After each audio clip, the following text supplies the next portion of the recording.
students. And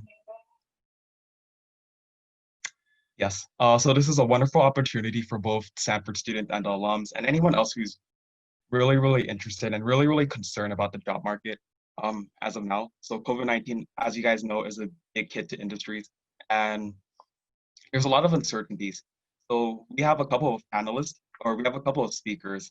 Um, so for example, we have Mo Yun Fung, who graduated in 1995 and her master's in 1996.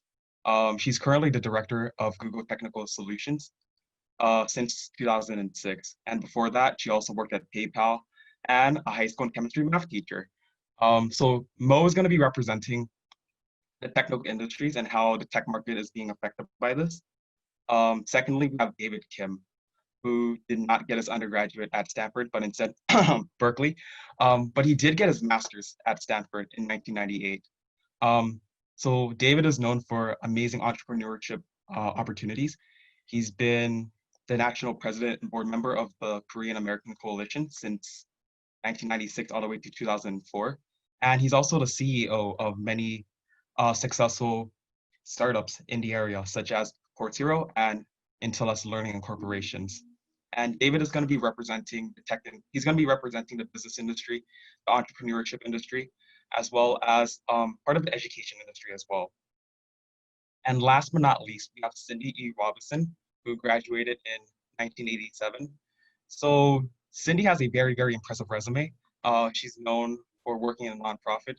She used to be a manager of the U.S. Environmental Protection Agency since 1991 all the way to 2008. And her most recent role is the executive director of NAAP since 2016. So as a brief introduction between the host.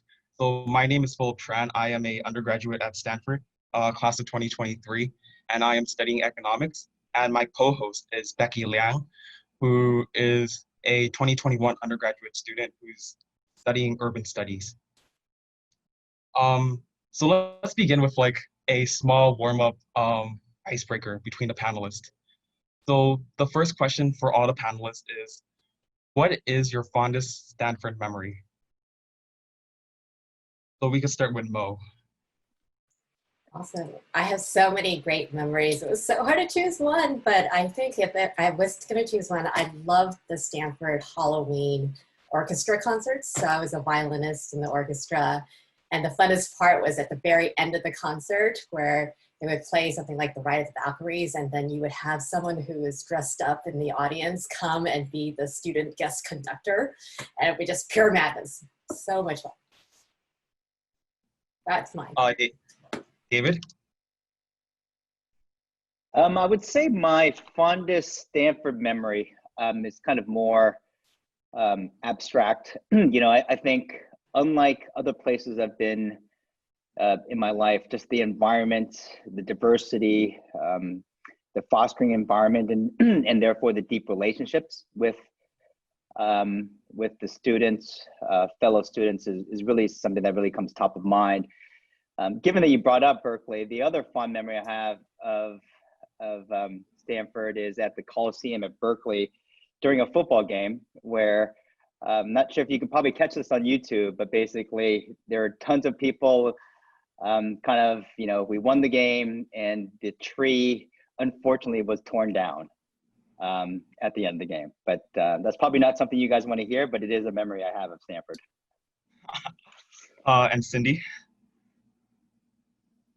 I would say that my fondest memories was not in the library or at a football game. I did those things, but I think it was probably something more unique that just working at Treasury Union for 3 years. I don't know what food halls or what food establishments are there now, but between making pizzas, serving froyo, and making bread pudding, I learned a lot about how teams work, as well as customer service. I also enjoyed just kind of seeing the diversity at Stanford. So those were, I worked a lot. I worked a lot while I was at school. I don't think I figured out the financial aid piece of it very well. And so I spent a lot of time just working with and for others at campus. And that was very valuable. Yeah, that's amazing.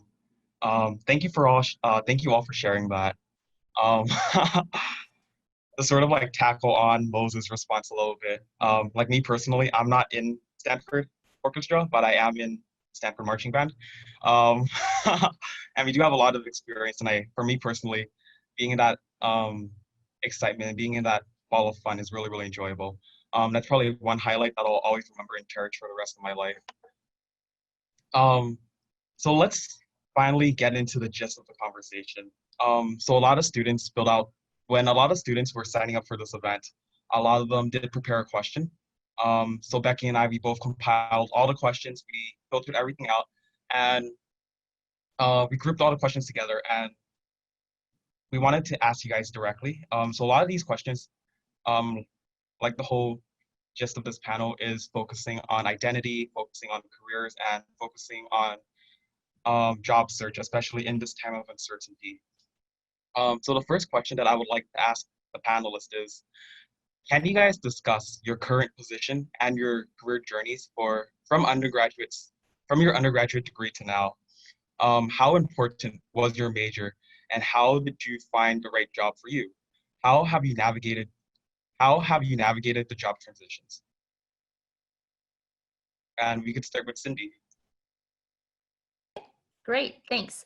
I currently serve as executive director of a nonprofit. It's called the National Association of Asian American Professionals.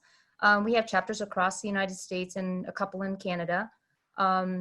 So it's a leadership development organization. And I think my Stanford training, I had a degree in human biology, but I also went to graduate school in international relations. I think good writing and working on team projects prepared me best for my current role. I was not very active with Asian American Student Association. We didn't have the ACUBC really established when I was at Stanford. And so I think the discovery of what it means to be Asian American has come through being at Stanford, but also living with a couple of Stanford alumni who were Asian American after graduating. But my first job out of Stanford was in the private sector. Then I gave up that role at Oracle to take on a role at Stanford University at the Haas Center for Public Service because it really mattered to me. And so I've worked in private sector. I've worked in academia, kind of. I've worked for 19 years at the U.S. Environmental Protection Agency, so public sector, and finally went back to the private sector, and now I'm in nonprofit.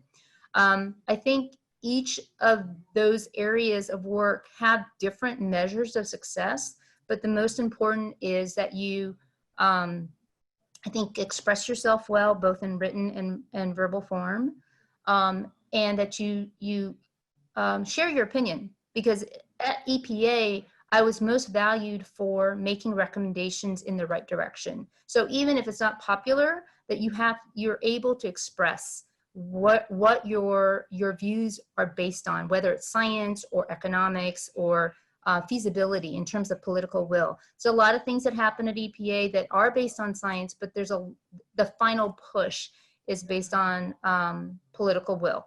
So I think expressing yourself, writing and verbally is really important. And that's what I bring to all of the jobs I've had and coming up to now. Yeah, that's amazing. And I really, really respect that. That's an amazing story. What about you, Mo? Like, how did you navigate since undergraduate to now? Yeah, sometimes it's a little bit about luck. So I'm a first generation, Asian here in the US. I was born in Taiwan. And I think part of it, I studied chemical engineering. And it's not about the content per se, but it's about the resilience when you study something really intensely for a long period of time. I would say Chemi kicked my butt. It's not an easy major. And I kind of selected it on purpose because my dad's like, oh, just select the hardest major you can. And if you can't hack it, you can always drop to something else, right? So I'm like, oh, what is that hardest thing? It's still the most difficult major here. It was not easy, but I don't use it on a day-to-day basis. But knowing that I can get through something that was super difficult and I come out the other end was very helpful. And I'm not a terrible, like intense planner of my career trajectory, right? So if you see my bio is kind of all over the place, but the thread through is that there's always something that ties the previous role to the next one. So chemical engineering helped lead me to what I really wanted to do graduating, which was to teach. So I taught chemistry and math because those are the two subjects that led me to chemistry in the first place. And so but my passion was education, of course, being, maybe this is an Asian family thing. They're like, why would you give up a good paying engineering job to go teach where the industry is not very respectful of teachers and whatnot? But because I was first generation, my teachers made a huge impact on me. That's where I wanted to start with social impact. And so I went into teaching, thought I would only teach 2 years, but I eventually wanted to see my students graduate. I had sophomores, but then that led to, I really want to start a school for girls, right? Which led me to business school. And then coming out, they're like, you need to be a leader to make a difference in the world, which led me back to Stanford, working on an education institute between the business school and school of ed, right? And then that led me into, you know what? I know the education side, but I don't know the business side.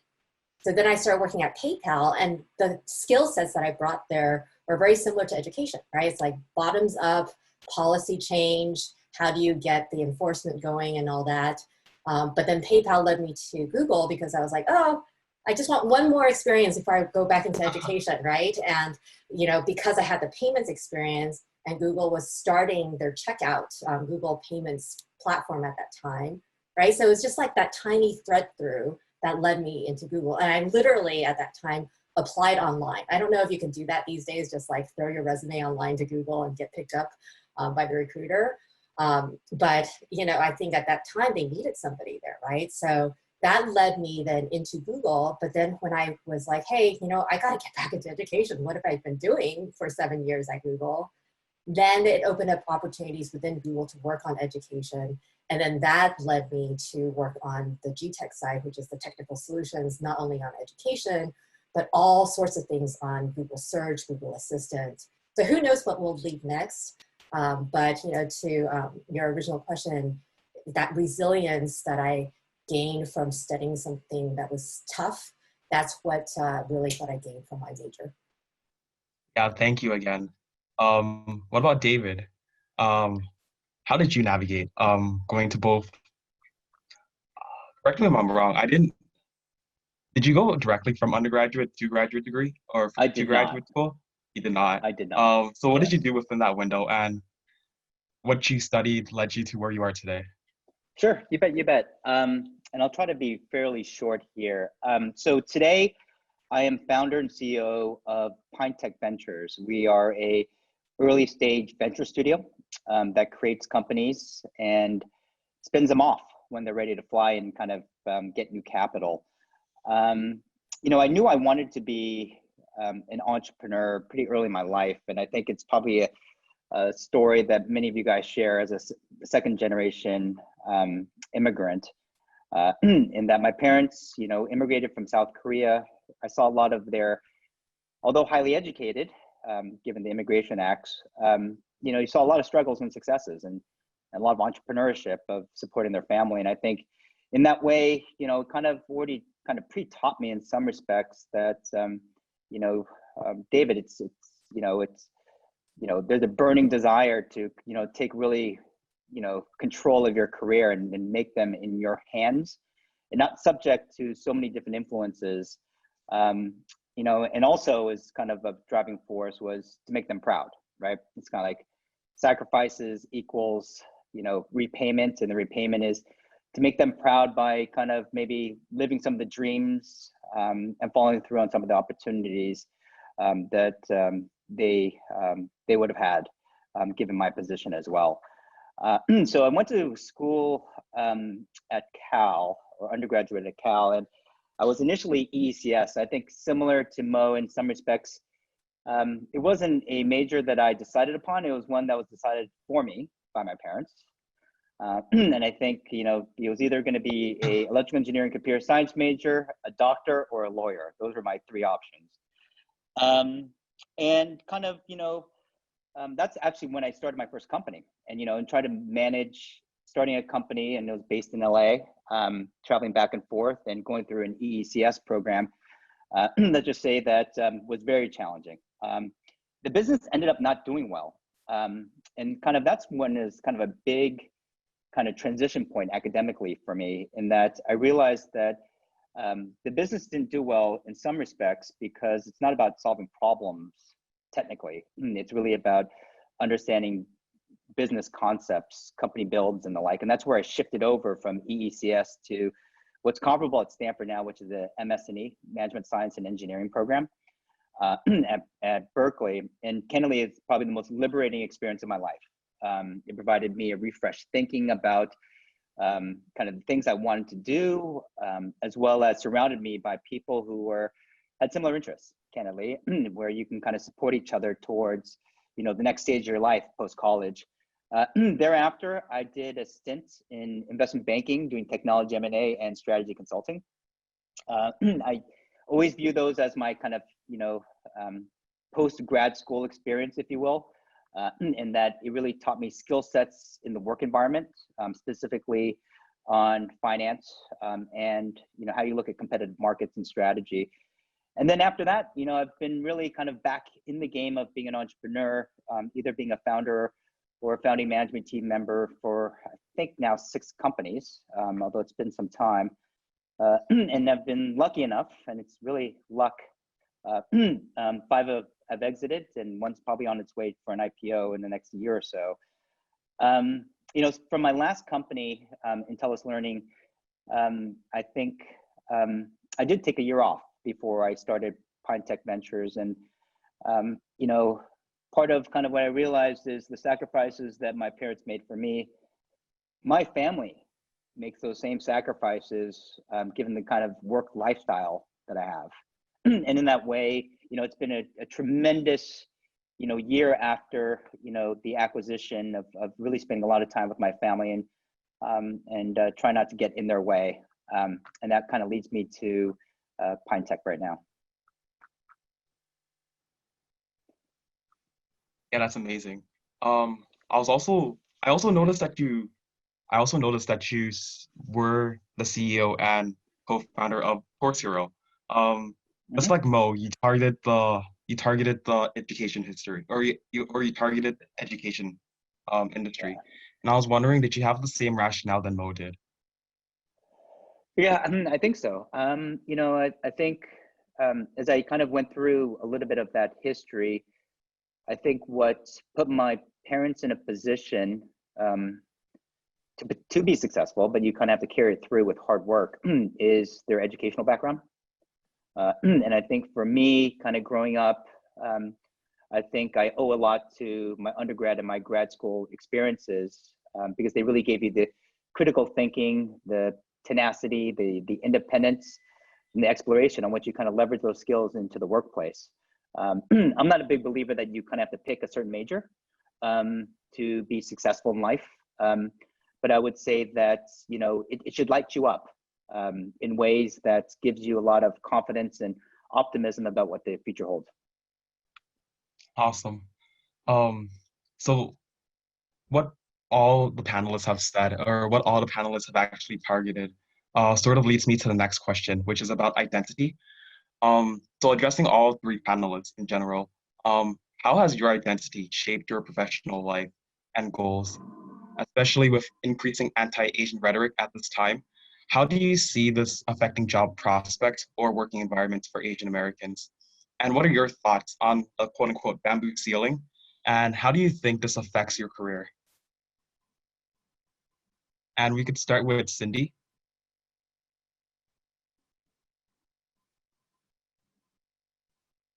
Wow, that is a big question. So I think if we cannot be our authentic selves, and this is going to sound like a broken record, but if we can't be our authentic selves, we can't bring our best to work. And work is not just an office or a single company. I mean, David's gone through, he's the CEO of a company, and he's gone through many different missions. But I think we do our best when we can bring all of us, ourselves, right? And we're multifaceted. So yes, I'm Chinese American, but I'm also female. I have experiences as a mother and as a working wife, and have I hit a glass ceiling, a bamboo ceiling? Probably, but I've made choices in the workplace because there's other things I want to do in the community. And so ourselves, we're not just Asian, we're also multilingual perhaps. We may be from different socioeconomic backgrounds. So I think you have to bring all of those experiences.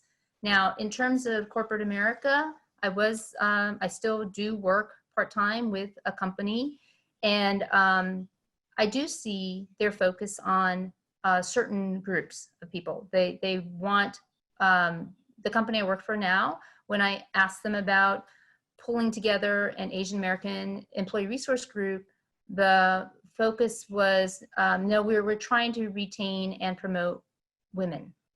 Like, okay, I think what you're saying is that you're trying to retain working women, working moms. That was kind of they were losing a lot of great women engineers to other ventures. So I think in terms of overcoming that, it's finding your champions, finding mentors, organizing at the grassroots level. You don't always have to be recognized at the top to actually have influence at the bottom. And there's I've made a lot of friends who are not in positions of power, but have built kind of a group of support from the ground up. And I think I will turn it back to you because I can go on and on forever about that, but I'm sure that David and Mo also have something to say. Maybe I can chime in here. I think it differs for people depending on the stage of your career. And so when you're at my stage, you're really thinking about that middle management to C-suite level. And there's been a lot of research now that has been put out by Ascend and other groups where they took a look at empirical data from different tech companies, for example, and noticed that there's a lack of Asians and a lack of Asian women at the C-suite level. And so to decipher why that is, there's definitely implicit bias that's going on. But it's also based on culture, how we relate to other people, being brought up in the culture that we have, historically. And so to counteract those things, then we have to be very mindful of how we show up in the workplace. So bring this to the folks that are just starting out in their careers, right? There's another research that I'll cite by Ming Xu, HSU at Berkeley. And it's really about how people are perceived in the workplace. So he did a whole demographic study of Asians with Eastern European, with Africans and so on, just by name alone. So you've probably heard of studies where people would submit their resume and just by the name on the resume, even though everything else is the same, there's like an implicit bias immediately of what these people are capable of and how they'll show up. And so the two dimensions that he looked at was competence and warmth.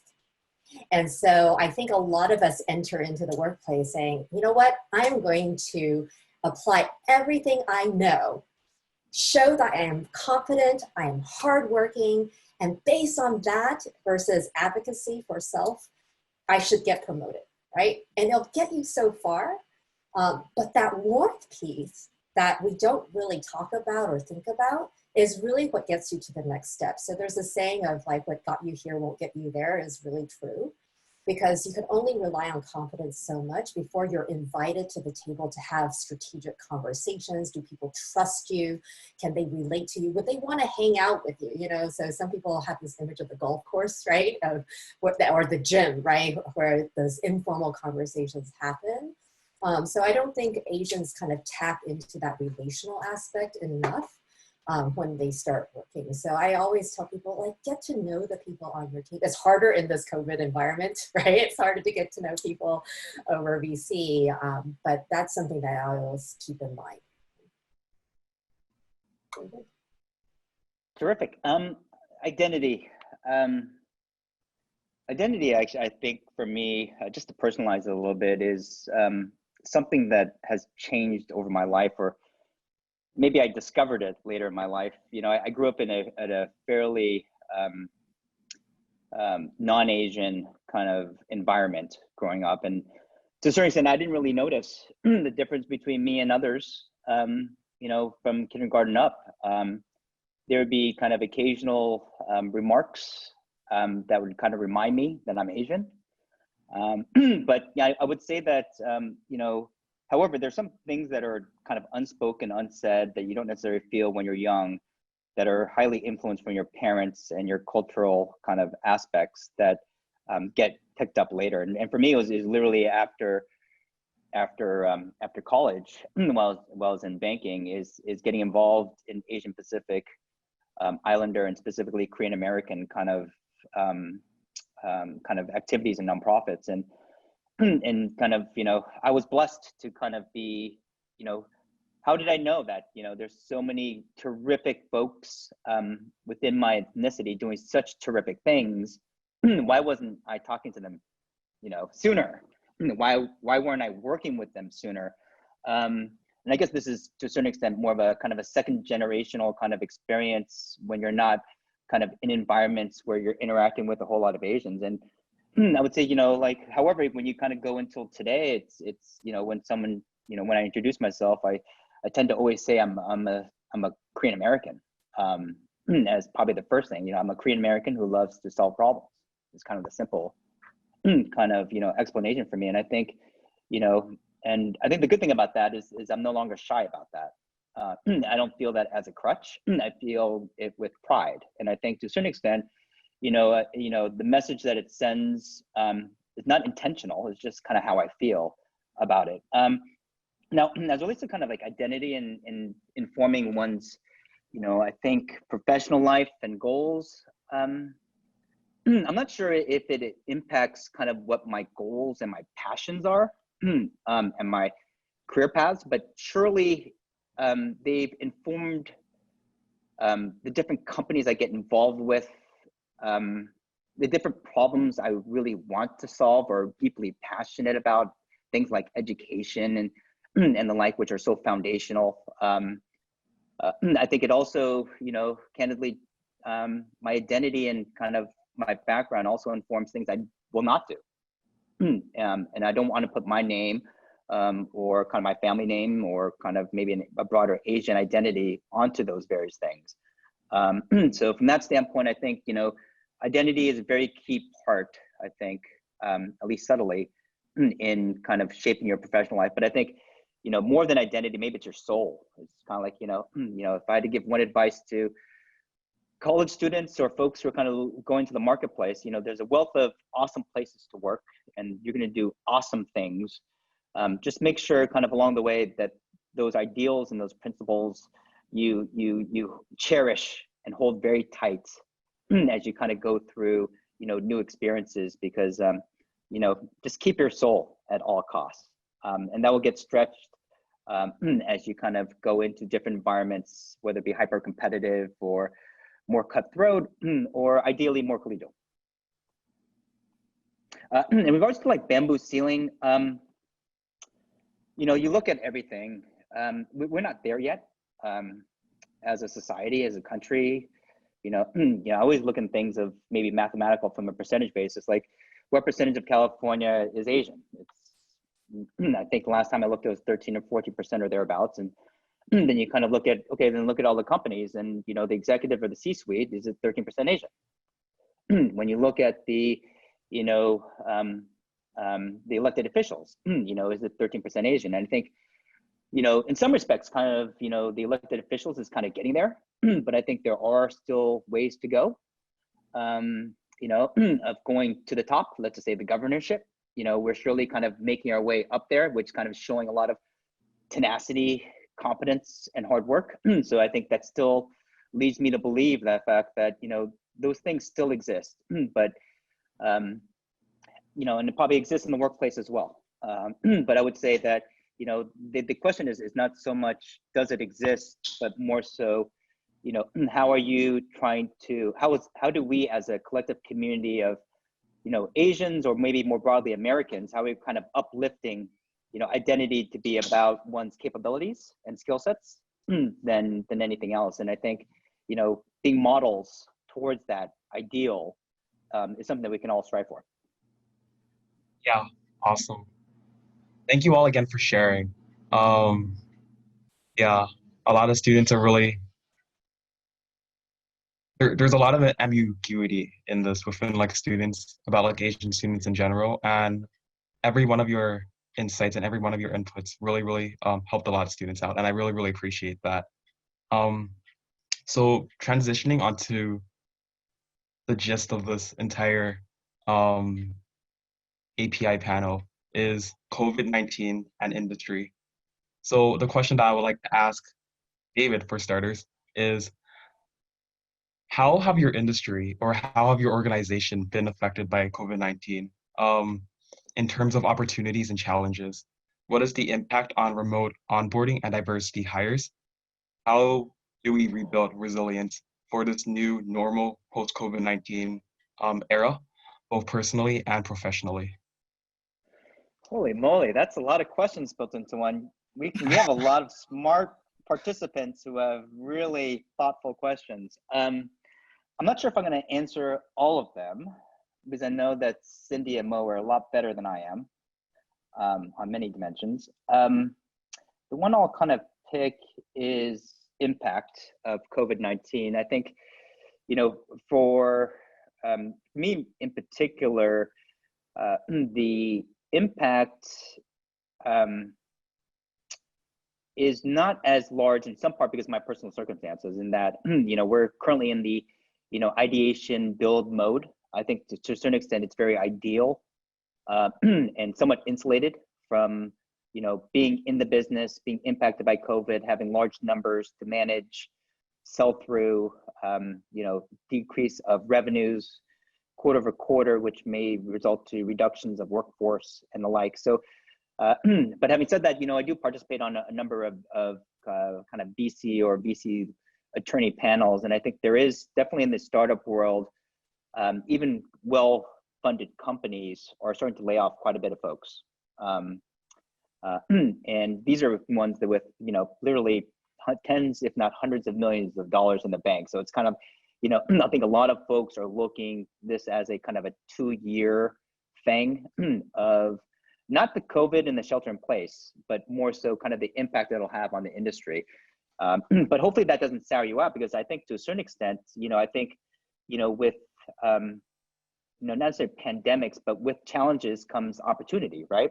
So, it requires, I think, folks and folks who want to get hired or going to the workplace just to be very creative and maybe even more flexible in what they consider to be either their job opportunities and the like. And who knows, maybe some of the things that it will kind of randomly push you into are things like entrepreneurship and kind of on that vein. So I think, again, I can't really speak for kind of the direct impact, but at least from a startup perspective, there are real challenges there. But I really call upon you guys to, really have a growth mindset and see how you guys can kind of, use this as a benefit.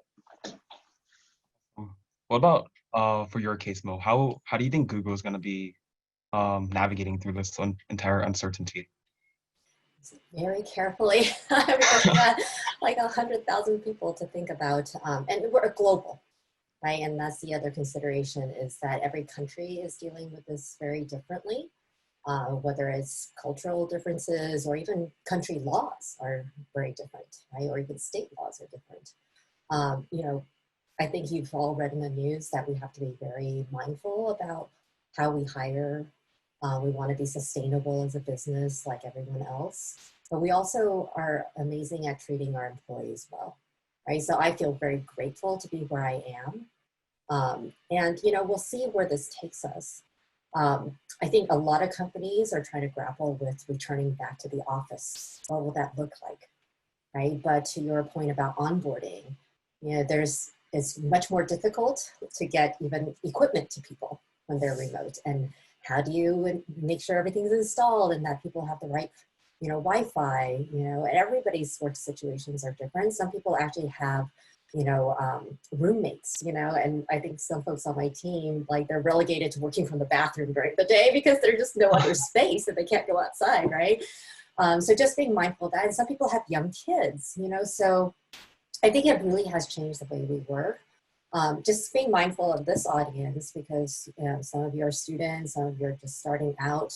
This too shall pass, right? So I've lived through a couple of recessions already, and I do believe things happen for a reason. So not to waste the moment, right? So to David's point about growth mindset, what is it that you wouldn't be able to do at any other point in time?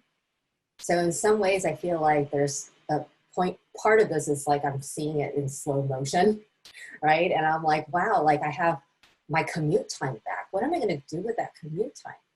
Do I want to spend it with my kids? Do I want to spend it learning something? Like there's so many webinars right now. Like I feel like I could watch webinars for like days on end and learn a lot of things. But I think to me, it's much more than just getting information in. I was telling my team the other day, don't just take in information, but what are you going to do with it? Right? So if I want to understand machine learning, well, how am I going to take that new knowledge and then give back? To Cindy's earlier point about being able to write, right? Your voice actually really matters. And, as I was thinking about the comments that others have made, there's not enough Asian representation in certain fields. So maybe this is a chance for you to do something completely different and wild that you would have never thought of doing, like maybe getting into politics, I don't know, right? Or into other fields where there aren't a lot of Asians, right? But I also think that this is an opportunity for us to provide our voice, right? Because we are actually overrepresented in certain fields like tech. But our voices aren't necessarily being heard because at the senior levels, there's not enough decision makers at those levels. But how do people make decisions? It's based on the collective voice of the people who are working for them, right? So how do we use our advocacy or our voice from the seat where we're at to make a difference? So just, growth mindset, learn as much as you can during this time, but how are you going to give back? Yeah, I absolutely agree with that. Cindy, do you have anything else to add on? Yeah, so I'm sure this is not a surprise to any of you who are job seeking or young right now. I think the impact of COVID-19 on businesses, both retail and tech and corporations, is that I've heard that 1 in 4 Americans has either lost their jobs or had their wages cut. And that means hiring is going to be a little bit slower. It's going to be delayed by a bit. The supply chain has been a little bit messed up. We're, I think, more aware of how global we are, both because of the supply of things that we need, whether it's meat or masks or anything else, as well as we're aware of the kind of the global science kind of that will hopefully lift us out of this pandemic. So for young people, you really need to be open-minded. Growth mindset, I've heard twice now. You have to be able to pivot very quickly. And I think for the Stanford community, how gifted and how blessed we are with smart people, high-achieving people around us who really want to help us, right? Help each other as young people and also older folks like us, trying to help you navigate this. There's a lot of skills that you already have, and those are not just the technical skills. There's the kind of stuff like this, being to relate and reach out. That it's really important that you build your network and you do it through an understanding of yourself, but also just reach out. There are a lot of people who are willing to help, and those little pieces of help can be just kind of connecting on LinkedIn, and then you've got to work that network. You've got to, if you're job hunting or you're trying to figure out what you really want to do with your degree, is to pick up the phone or do a Zoom call with someone and keep those relationships going.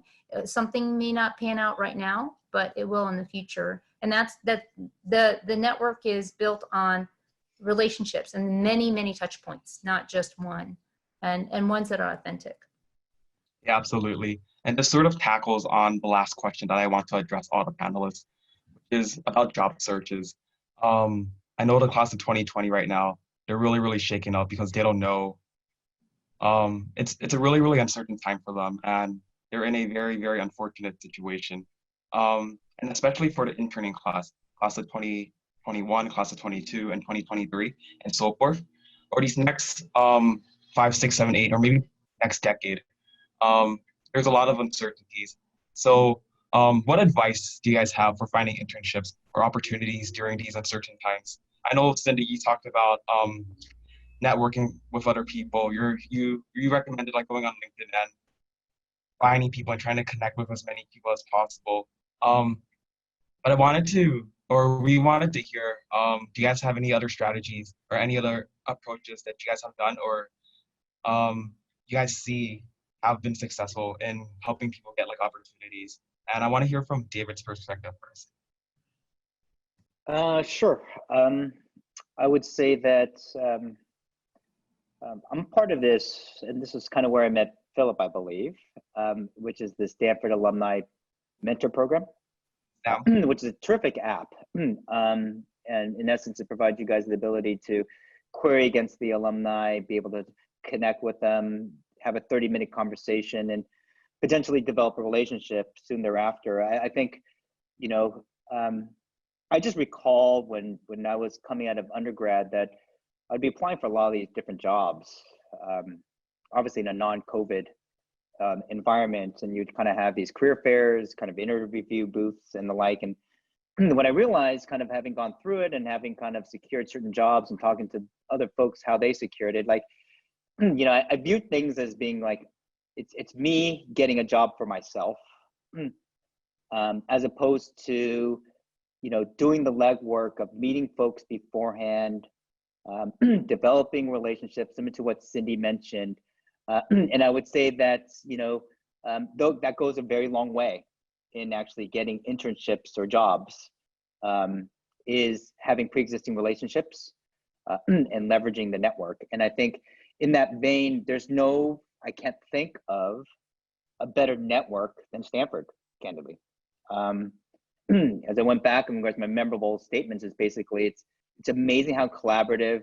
It's not a net, you know, zero-sum game. It's about sharing and thriving together. So I think in that vein, I think that, you know, the first thing, if you haven't done so already, is, you know, connect with folks either through that SAM program or through LinkedIn, but just reach out to former alumni in areas that you may be interested in or jobs that you're specifically, you know, want to target. Just go and connect with folks, and I think you'll have a lot of folks, you know, open up their arms wanting to help if they can. And I would say that, you know, but having said that, the response rates won't be 100%. You won't connect with every single person.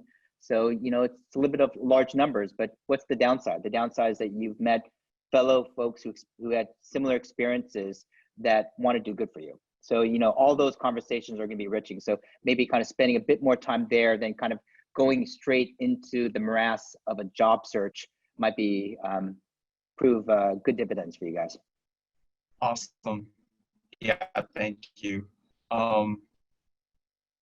Yeah, I absolutely agree with that. Even though I'm still a freshman, I had to navigate through this entire experience as well.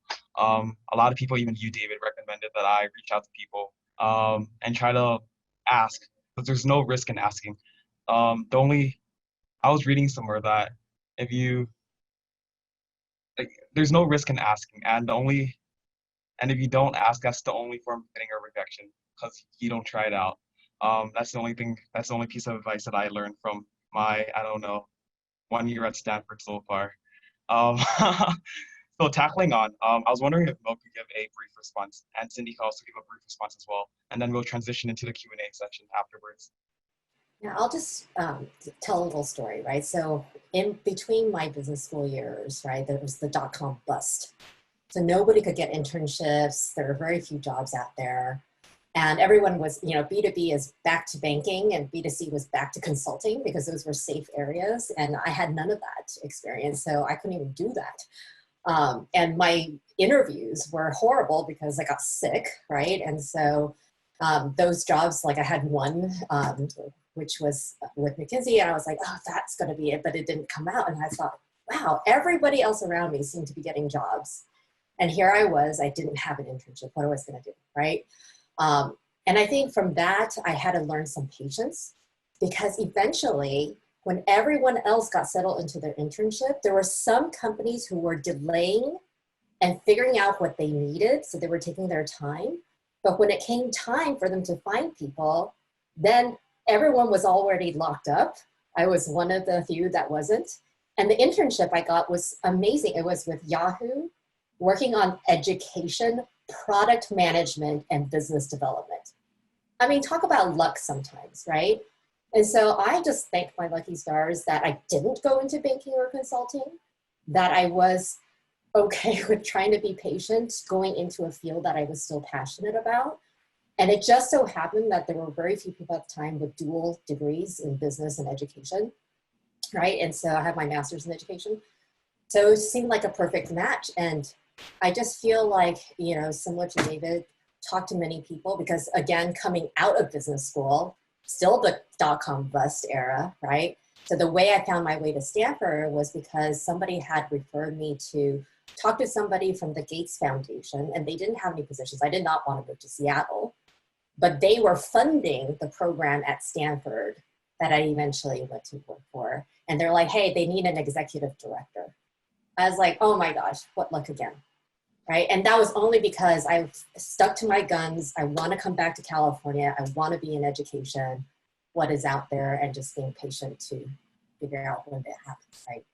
Seize the opportunity. Wow. Yeah, that was an amazing story. What about you, Cindy?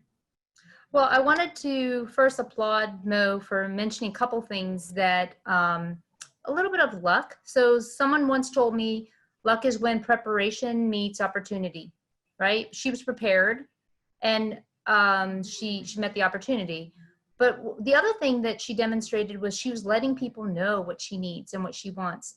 Listen, guys, the job that you will be in has not been created yet. The job from a year from now or 2 years from now, because of how quickly technology and COVID and everybody's pivoting and how business is changing, has not been created yet. So if you have a vision and you tell people that vision, you have a need, you tell people that need, it will come about. It's like, maybe it's, you know, you build it and they'll come. No, it's more of, if you are persistent, you're open-minded, but you let people know what you need, and if it's an internship or experience, great. It will happen because you're going to create that. I too was unemployed in 2008. I don't know if you know, Mo, I was dumped on my butt from a dot-com company because I went in about 10 months before the big crash. And last in, first out, right? So I left a federal career for this, I thought was an amazing opportunity, work for Lenovo, and then in 10 months, everything was crashing. So I spent the next year and a half nursing an injury. I ruptured my Achilles, so I was hobbling around for a while. And I was like, hey, I'm the perfect candidate. I'm female, I'm Asian, and I'm disabled, right? It was a joke, it's a joke. But I learned how to network. One of the things I want to say to the young people is hang out with people who have jobs. Because if you just hang out and network with people who don't have jobs, who are also looking for jobs, they're kind of your competitors, and they don't have the network that you need. So talk to people who have jobs, who are already in companies, a little bit older, right? And just plug through, but create that job and let people know what you need. And so during this panel, somebody already linked in with me. Somebody who's out there in the participants already linked in with me, and that's great. The other thing I wanted to mention is that from what I hear from David and Mo, they're very generous with their time, and that's great. There are mentors out there. There's what I call a board of advisors, people who spend a little bit of time with you. in whatever fields that you can learn from and you can connect with. But not everybody's going to be as generous as David or Mo or the folks at the Stanford Alumni Group. I will take this moment to plug Stanford Alumni Association and the Stanford Asian Pacific Alumni Chapter or Club, SAPAC. You can come to sapac.org and get a free membership. And then you can learn what's going on with our members. There's a lot of networking events, including some virtual stuff that we're going to be doing. So we're here for you. All right, thank you all so much for that. We're really grateful that you shared a lot about your career journeys and just providing advice for our attendees. Now we're going to transition into the Q&A portion of our event. So if you have a question for any of our panelists, please feel free to submit it through the Q&A feature. We do have a question already from Clara, but I don't think Clara is here anymore. So I will just speak it out for her.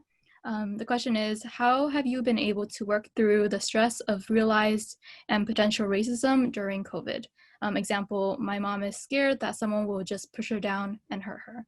As a Stanford recent alum, I feel so helpless when she says something like that. How do you deal with angry or scared feelings? And any of the panelists can start.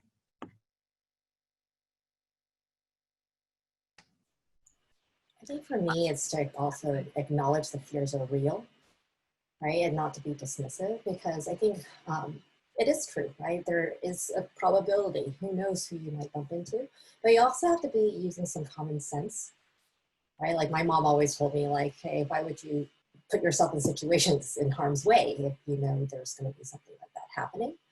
But when it does happen, you know, you also have to think, are you by yourself or are you with somebody else? You know, how do you be wise in this time? But I also feel like you need to live your life. You know, it's like after 9/11 happened or any sort of life-changing catastrophic event, we have to, you know, I don't like to say draw upon our resilience, because in those moments you're not feeling resilient at all, but to also find a way through that is drawing from the strength of people around you too. And I think that's one thing that I see in the Asian community is that we do have a community, right? And that parents can rely on their family members, which I can't say of all cultures, right? And so that's really why I am really proud to be an Asian American at this time as well, because I see the network coming together to get PPE to hospitals, right? And really knowing how to collectively solve problems is another strength I think that Asians have. But, you know, to the point of the question, like if there are fears in the community, please acknowledge that if they are real, and just help people through by just saying, hey, you know, we'll get through this together and let's just be wise on how we approach day-to-day living, because we got to live.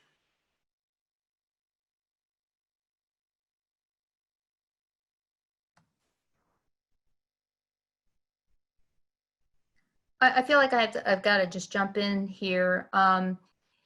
In addition to acknowledging that the fears are real, there are some resources in each community, and then nationally there's at least 4 or 5 hotlines to report something. But in terms of prevention, I think we need to work towards better understanding between races and remind people this is a public health emergency. The virus does not discriminate, and neither should you. I don't know if that's a little too trite. There's a lot of campaigns that stop AAPI hate that's coming out of California. There's research online. There's something called bystander intervention, and it's to help people deal with the situation at hand and either distract, document, or divert somebody's anger. Understand that there's a lot of people out there who are not, who, from their upbringing, just have a lot of fear, and the change and uncertainty of COVID-19 is bringing out the worst in them. I'm not saying forgive them. I'm just saying kind of stay clear of them, and together I think we can get through this. So, yeah. That's a really great point. Communicator is so important at this time, so it's important to stay close with people around you and see how you can support others and take care of yourself. But I think this will be a final call for questions, but if there are no more questions, I think it'll be great if we could just have our speakers share any final closing remarks or advice for our attendees. And anyone can start.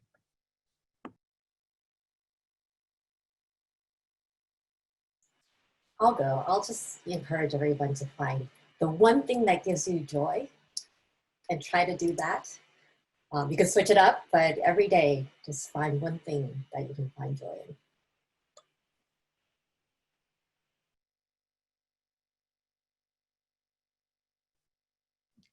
Yeah, what I would say is, one, be safe. Number two, take this opportunity to forge even deeper relationships with your friends and probably most importantly, your family.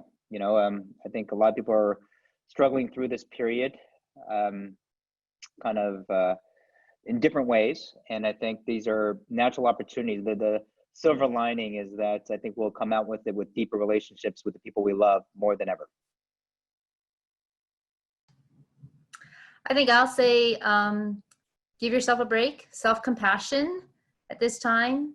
Don't be too hard on yourself. This is unprecedented. And so the ways you can take care of yourself is enjoying the outdoors, go through some of your accomplishments, prepare